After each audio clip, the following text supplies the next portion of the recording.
सीने की जलन, तेजाबियत, बदहजमी जिसको एसिड रिफ्लेक्स, हार्ट बर्न या गर्ड भी कहते हैं, हर 10 में से 4 लोग इस मसले में मुब्तला हैं। लगातार आपकी निज़ाम मुतासिर रहने की वजह से खुराक में मौजूद वाइटामिन और मिनरल्स को सही तरीके से आपका जिस्म जज़ब नहीं कर पाता, जिसकी वजह से आप में खून की कमी, एनीमिया हो जाता है, आपको ओस्टियोपोरोसिस, हड्डियों की कमजोरी हो जाती है और लगातार ये मसला रहने की वजह से आपको स्टमक में, मैदे में अल्सर हो सकता है और फ्यूचर में ये कैंसर में भी कन्वर्ट हो सकता है।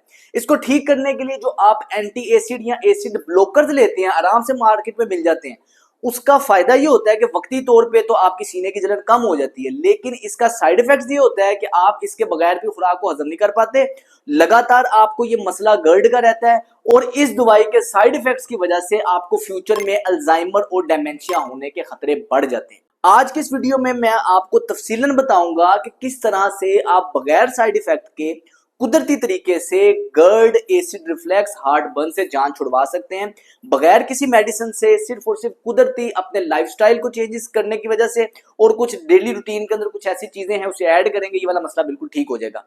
तो ये वीडियो एंड तक लाजमी देखिएगा और अपनी फ्रेंड्स एंड फैमिली तक लाजमी शेयर कीजिएगा ताकि ज्यादा से ज्यादा लोगों को इससे फायदा हो सके। मैदे की तेजाबियत को ठीक करने के लिए काफी किस्म के टोटके हैं, लेकिन ये जो टोटके हैं ये वक्ती इलाज है, ये मुस्तकिल हल नहीं है। अगर तो आप इसको मुस्तकिल ठीक करना चाहते हैं तो इसको ठीक करने के लिए सबसे पहले आपको मैकेनिज्म को समझना होगा कि हमारा जिस्म काम कैसे करता है। उसके बाद फिर आपको पता चलेगा कि इसको ठीक करने के लिए अब कहाँ कमी आ रही है तो आप उसे ठीक कर सकेंगे। हमारे मैदे में अल्लाह पाक ने तेजाब रखा होता है और ये तेजाब काफी ताकतवर होता है, इसकी पीएच 1 से 3 के दरमियान होती है। ये इस कदर ताकतवर तेजाब है कि अगर आप इसको किसी चीज पे उंडेल दें तो ये उस चीज को पिघला देगा, बहुत पावरफुल तेजाब रखा है। इस तेजाब को रखने का मकसद ये है कि खुराक में मौजूद पैथोजेंस, बैक्टीरिया, वायरसेस आपके मैदे के अंदर इस तेजाब की वजह से मर जाएं और साथ ही आपने खुराक जो खाई है वो टूट फूट हो, जो प्रोटीन खाई है वो टूटे और आपकी आंतों को, खुराक को जज़ब करना आसान हो जाए। अब मैदे के मुंह के ऊपर, जहां से मैदा शुरू होता है, खुराक वाली नाली और मैदे के मुंह के दरमियान अल्लाह पाक ने एक वॉल्व रखा हुआ है जिसको स्फिंक्टर कहते हैं। इस वॉल्व का ये काम होता है कि जब ये बंद रहेगा तो मैदे में मौजूद तेजाब कभी भी ऊपर नहीं आ पाएगा और ये मैदे का निजाम अपने तरीके से, बेहतर तरीके से चलता रहेगा। लेकिन जब ये वॉल्व खराब हो जाए, वॉल्व सही तरीके से फंक्शन नहीं करता, ये खुला रह जाएगा, तो होगा ये जो मैदे में मौजूद तेजाब है वो थोड़ा थोड़ा करके, आप लेटे हैं, कुछ छलांग लगाई है, कुछ किया है, वो थोड़ा थोड़ा करके आपकी खुराक वाली नाली में भी आता रहेगा, जिसकी वजह से खुराक वाली नाली में आपको जलन होगी, जिसको सीने की जलन, हार्ट बर्न या गर्ट कहते हैं। अब ये जो मैदे के मुंह पे अल्लाह पाक ने वाल्व लगाया हुआ है, ये वाल्व टाइट तब होता है जब मैदे की तेजाबियत 1 से 3 के दरमियान की पीएच में हो, यानी कि मैदे की तेजाबियत प्रॉपर ताकत में है तो वाल्व को सिग्नल जाएगा, क्योंकि वाल्व के साथ अल्लाह पाक ने कुछ सेंसर्स रखे हुए हैं, वो सेंसर्स उसको तब टाइट करेंगे जब मैदे की तेजाबियत ठीक होगी। लेकिन फर्ज करें कि मैदे की तेजाबियत कमजोर है या मैदे के अंदर जो मौजूद तेजाब है कम बन रहा है या पतला है, तो होगा ये कि उस वाल्व को सही तरीके से सिग्नल नहीं पहुंच पाएगा, जिसकी वजह से वो खुला रह जाएगा, मुकम्मल तरीके से बंद नहीं होगा। अब इस खुले वाल्व की वजह से आपको गर्ड, हार्ट बर्न, इस तरह की कंडीशन होती है। तो समझा ये जाता है कि आपकी मैदे की तेजाबियत ज्यादा हो गई है, जिसको कम करने के लिए आप एंटी एसिड लेते हैं। तो एंटी एसिड वक्ती तौर पे सीने की जलन कम कर देती है, लेकिन वो मैदे में मौजूद तेजाब को मजीद कमजोर कर देती है। अब इसका इलाज असल में होना तो ये चाहिए कि मैदे की तेजाबियत सही तरीके से ताकतवर होगी, मजबूत होगी, तो ही वो वॉल्व बंद होगा, वो तेजाब सीने की तरफ नहीं आएगा। लेकिन हम उल्ट करते हैं, हम करते हैं कि दवाई खाते हैं जिससे तेजाबियत कम हो जाती है, वक्ती तौर पे आराम मिलता है, लेकिन वो वाल्व खुले का खुला रह जाता है और आपको बार बार ये कंडीशन लेनी पड़ती है, बार बार ये आपको दवाई लेनी पड़ती है। तो आज की इस वीडियो में हम सीखेंगे कि किस तरह हम अपने मैदे की तेजाबियत को बेहतर करके उस वाल्व का जो सिग्नलिंग मैकेनिज्म है उसको बेहतर बनाएंगे, जिससे आपको सीने की जलन, बदहजमी, इस तरह के मसले ना हो। सबसे पहली टिप यह है कि आपने अपने निजाम को ब्रेक देनी है, इसको वक्फा देना है। लगातार आप दिन में 3-4 दफा खाते रहेंगे तो उसमें होगा ये बार बार वो तेजाब निकलता रहेगा, बार बार तेजाब निकलने से तेजाब की ताकत में भी कमी रहेगी और आपका ये मसला लगातार रहेगा। तो अगर आपको मसला है तो आपने करना ये है कि इंटरमिटेंट फास्टिंग करनी है। इंटरमिटेंट फास्टिंग के ऊपर मैं एक तफसीलन वीडियो बना चुका हूं, मैं लिंक वैसे डिस्क्रिप्शन में दे दूंगा, लेकिन इस वीडियो के अंदर मैं आपको कुछ उसके पॉइंट्स बता देता हूं कि सबसे पहले तो आपने कोशिश करना है रात का खाना 6 बजे के बाद आपने नहीं खाना, 6 बजे से पहले पहले खा लेना। उसकी वजह यह है कि जब आप सोने जाएंगे तब तक आपकी खुराक मुकम्मल तरीके से हजम हो जाएगी, आपका मैदा मुकम्मल तरीके से खाली होगा। और सुबह का नाश्ता आपने कोशिश करना है 10 बजे के बाद करना है, ताकि आपकी 16 घंटे की फास्टिंग विंडो हो जाए।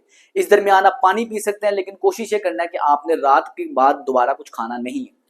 जब भी आपने खाना खाना है तो खाने के दरमियान में, खाने की विंडो के दरमियान, यानी कि आप खाना खा रहे हैं, खाने से आधा घंटा पहले और खाने से आधा घंटा बाद आपने पानी नहीं पीना, क्योंकि जब भी हम खाने के साथ पानी पीते हैं तो इससे होता ही है कि मैदे का तेजाब ऑलरेडी कमजोर है, वो और पतला हो जाता है, और उसके साथ पानी पीने से पानी जैसे मैदे से नीचे की तरफ जाता है तो वो खाने के अनडाइजेस्टेड पार्ट्स को भी नीचे ले जाता है, जिसकी वजह से आपका ये मसला रहता ही रहता है। तो आपने कोशिश करनी है कि खाने के दरमियान में पानी को अवॉइड करें।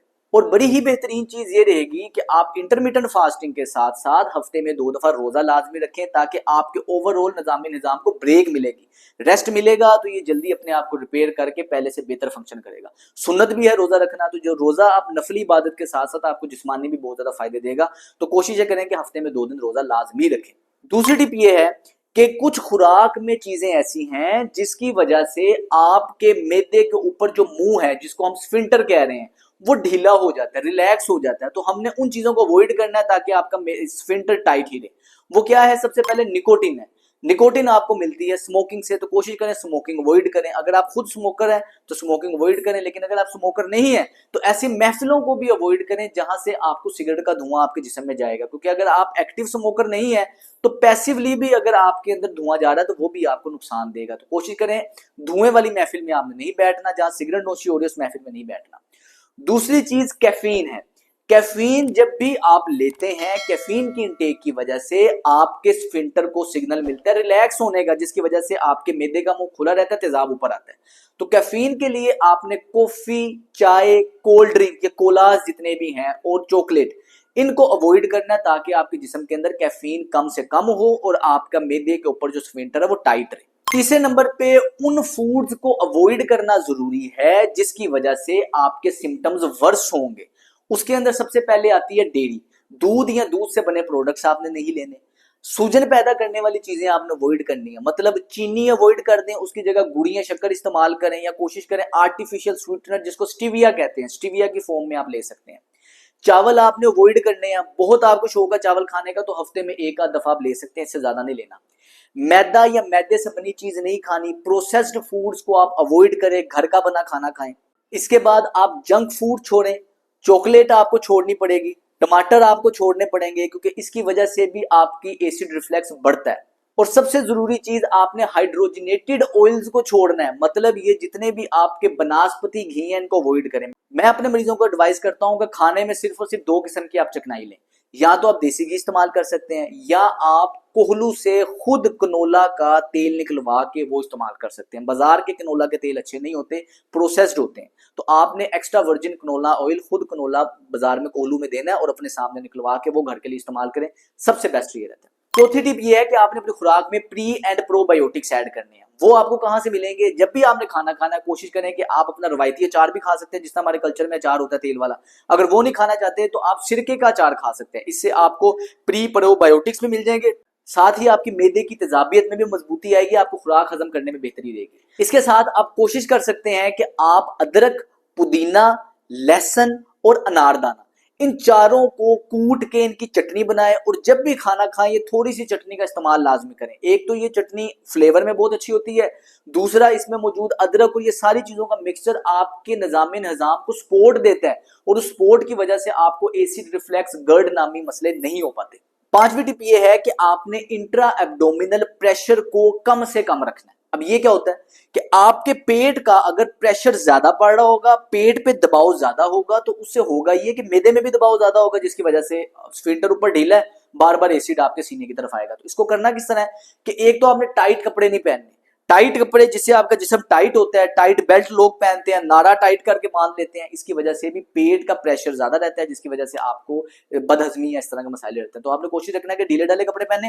दूसरे नंबर पे कोशिश ये करें कि आप अपने BMI की रेंज में हो, आपका वजन बहुत ज्यादा ना हो। बहुत मोटे होंगे तो ये मसला होगा ही होगा, तो आपने अपने मोटापे को भी कंट्रोल में लेके आना है। उसके लिए मैं डिटेल्ड वीडियो बना चुका हूँ, खुराक क्या खानी है, आपने वर्जिशें क्या करनी है, मोटापे को किस तरह ठीक करना है, वो आप मेरे चैनल में जाके वो वीडियो देख सकते हैं, लिंक मैं डिस्क्रिप्शन में दे दूंगा। तो आपका इंट्रा एब्डोमिनल प्रेशर जितना कम से कम होगा, आपके मैदे के ऊपर भी प्रेशर उतना कम आएगा और आपकी तबीयत में बेहतरी आना स्टार्ट हो जाएगी। छठी टिप बहुत ही जरूरी है, वो ये है कि आपने अपनी बेड की पोजीशन और स्लीपिंग पोजीशन क्या होनी चाहिए। मार्केट में एसिड रिफ्लेक्स गर्ड को ठीक करने के लिए डिफरेंट किस्म के प्रोडक्ट्स मिलते हैं, डिफरेंट किस्म के तकिए मिलते हैं। कई लोग 2 तकिए लेते हैं, 2-3 तकिए लेते हैं, कई आपको कुशन मिल जाते हैं, वो पूरी ऐसी ट्राइंगल बनी होती है, आप उसके ऊपर लेटते हैं ताकि आपका सर नीचे रहे। ये सारा कुछ बेकार है। इसमें होना ये चाहिए, जो सबसे बेहतरीन टिप मेरे मरीजों को मैं देता हूं और वो हर किसी को फायदा देती है, वो ये है कि आपने अपने बेड के सरहाने वाली साइड पे, यानी कि बेड का जो हेड वाला पोर्शन है, उस पे नीचे आपने थोड़ा सा उस जगह को ऊंचा कर लेना। अब ऊंचा करने का क्या तरीका है, आप ईंट रख लें, दोनों साइड्स पे एक एक ईंट रख लें। उससे होगा ये कि इस ईंट की ऊंचाई तकरीबन आपकी, या तो 2 इंच की छोटी टाइल रख सकते हैं, या 4 इंच की ऊंची जो ईंट होती है पूरी वो रख सकते हैं, दोनों साइड पे रख लें। उससे होगा ये कि आपकी सरफेस थोड़ी सी एलिवेटेड हो जाएगी, जिसपे आप सोए हैं हल्का सा वो एलिवेशन में आ जाएगा, और ग्रेविटी आपके मैदे में मौजूद तेजाब को ऊपर नहीं जाने देगी, जिसकी वजह से आपके वो स्फिंक्टर को रेस्ट मिलेगा और इसमें बेहतरी रहेगी। तो कोशिश करें कि अपने सरहाने वाली साइड पे 2 ईंटें रख लें, उससे आसानी रहेगी। और जिनको भी गर्ड, बदहजमी, तेजाबियत का मसला है, उन्होंने कभी भी सीधी तरफ नहीं सोना। सीधी तरफ सोएंगे तो ऊपर आपका सीने की तरफ से जो आपका स्फिंक्टर है, इसका मुंह खुला रहता है, तो तेजाब वापस आपके सीने की तरफ आएगा। आपने हमेशा अपनी लेफ्ट करवट में सोना है। जिनको भी बदहजमी, तेजाबियत, इस तरह के मसाइल हैं, गर्ड का मसाइल है, एसिड रिफ्लेक्स, हार्ट बर्न है, हमेशा लेफ्ट साइड पे करवट लेके सोएंगे। उससे होगा ये कि ऊपर आपका मुंह, एक किस्म के ग्रेविटी का एंगल ऐसा बन जाता है कि वो मुंह बंद रहता है और एसिड में मौजूद तेजाब ऊपर नहीं आ सकता, आपकी खुराक की नाली में नहीं आ सकता। तो ये बेहतरीन टिप है। मैं अपने जोड़ों के दर्द के मरीजों को ये वाली टिप देता हूँ कि आपने अपने सरहाने के नीचे 2 ईंटें रख लेनी है। सरहाने नहीं, यानी कि बेड वाली साइड पे पैंदी में 2 ईंटें रख लेनी है। तो उससे उनकी जोड़ों की दर्द में बेहतरी आती है, क्योंकि निजाम बेहतर होता है, आप खुराक में से सही तरीके से विटामिन मिनरल ले पाते हैं और आपको ऑस्टियोपोरोसिस वाले मसले कमी की तरफ आ जाते हैं। तो इसलिए ये बेहतरीन टिप है। और 7वीं और एवरग्रीन टिप इसको मैं ये कहता हूं कि आपने अपने आप को फिजिकल एक्टिविटी लाजमी करवानी है। अब कोई भी वर्जिश कर सकते हैं, आप वॉक कर सकते हैं, जॉगिंग कर सकते हैं, कार्डियो कर सकते हैं, जिम कर सकते हैं, यानी कि किसी ना किसी किस्म की एक्टिविटी करेंगे तो आपकी ओवरऑल फिटनेस बेहतर होगी, इम्यूनिटी बेहतर होगी और आपकी डाइजेशन में बेहतरी आएगी। इसके लिए मैं मल्टीपल किस्म की वीडियोस बना चुका हूं कि आप अगर खातून है तो क्या एक्सरसाइज कर सकती हैं, घर में रह के क्या एक्सरसाइज कर सकती हैं, आपको ब्लड प्रेशर का मसला है क्या एक्सरसाइज कर सकते हैं, शुगर का मसला क्या, आप किसी भी किस्म की एक्सरसाइज करें, लेकिन अपने जिस्म को हरकत में लेके आए। थोड़ा सा पसीना आप ये मुशक्कत वाली जोर लगा के कुछ वर्जिश करके अपना थोड़ा सा लाजमी निकालें ताकि आपकी सेहत बेहतर हो जाए। तो ये थी वो 7 टिप, और ये टिप्स को अगर आप फॉलो करेंगे तो आपको बदहजमी, इस तरह के मसाइल नहीं होंगे, और आपकी एंटी एसिड्स नामी दवाइयों से जो ओवर द काउंटर आपको आराम से मिल जाती हैं, इससे छुटकारा मिलेगा और आपको किसी भी किस्म के साइड इफेक्ट्स के बगैर आपके मसले ठीक होंगे। तो इसको करना इस तरह है कि 1-2 दिन आप फॉलो करेंगे तो ठीक नहीं होंगे, कोशिश करें कुछ मंथ इसे फॉलो करें ताकि आपके लाइफस्टाइल में जैसी ये रूटीन ऐड होगी, इंशाल्लाह इस तरह के मसाइल से आपकी जान छूट देगी। तो इस वीडियो को अपने फ्रेंड्स एंड फैमिली तक लाजमी शेयर कीजिएगा। मेरा नाम है डॉक्टर सलमान फिरोज। अस्सलाम वालेकुम।